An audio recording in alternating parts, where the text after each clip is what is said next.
గణేష్ ముద్ర అనే ఒక ముద్ర ఉందన్నమాట. మెడ నొప్పులు, ఈ షోల్డర్ భాగాలు స్ట్రెంగ్తన్ అవ్వడానికి ఒక ముద్ర, ఆ ముద్ర పేరు గణేష్ ముద్ర. గణేష్ ముద్ర అంటే ఎలా చేయాలి అంటే, ఇప్పుడు ఈ చెయ్యి ఉంది కదండి, ఎడం చేయిని ఇలా పెట్టండి, ఎడం చేయి, కుడి చేయిని ఇలా పెట్టండి. ఇప్పుడు దీన్ని ఇలా లింక్ చేయండి, ఇలా. ఇప్పుడు ఈ కుడి చేతిని ఈ లింక్లోకి, కుడి చేతి వేళ్ళని ఇలా లింక్ చేసి, ఇలా ఇదిగోండి చూడండి, ఇలా లింక్ చేసి వాటిని ఇలా దగ్గరికి పెట్టుకుని, చెస్ట్ దగ్గర పెట్టుకుని ఇలా లాగడమే, అంతే. 1 minute, 1 నిమిషం దాకా ఇలా లాగండి.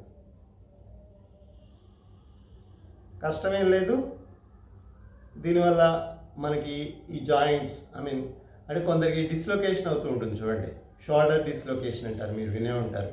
అలా డిస్లొకేషన్స్ అవి అవ్వకుండా ఉంటాయి. డిస్లొకేషన్ అంటే ఏంటి, ఈ రెక్క గూడులోంచి ఆ భుజం ఎముక ఉంటుంది కదా, అది బయటకు వచ్చేస్తుంది అనమాట. అలాంటివి రాకుండా ఉండాలంటే మనం ఈ భాగాన్ని, భుజాన్ని బలం చేసుకోవాలన్నమాట. బలం చేసుకుంటే ఇది ఒక ముద్ర, గణేష ముద్ర దీని పేరు. కళ్ళు మూసుకోవాలి. గివ్స్ సాధ్యమైనంత స్ట్రెచ్ చేయాలన్నమాట రెండు వైపులా. ఎడం చేయి ఎడం వైపుకి, కుడి చేయి కుడి వైపుకి లాగుతున్నాను. మధ్యలో ఈ వేళ్ళు ఆ స్ట్రెచ్ని లాక్కుండా అలౌ చేస్తున్నాయి అనమాట. అందువల్ల ఇలాగా చేస్తూ ఉంటాను అనమాట.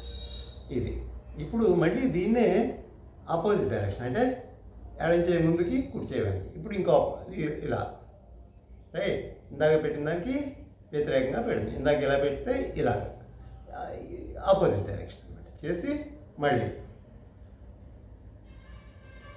కళ్ళు మూసుకుని ఎంజాయ్ ద స్ట్రెచ్. ఈ స్ట్రెచ్ ఏదైతే ఉందో దాన్ని ఎంజాయ్ చేస్తాను అనమాట. ఇలా చేయడం వల్ల మెడ నొప్పులు రాకుండా ఉంటాయి. అలాగే షోల్డర్ భాగాలు స్ట్రెంగ్త్ అవుతాయి.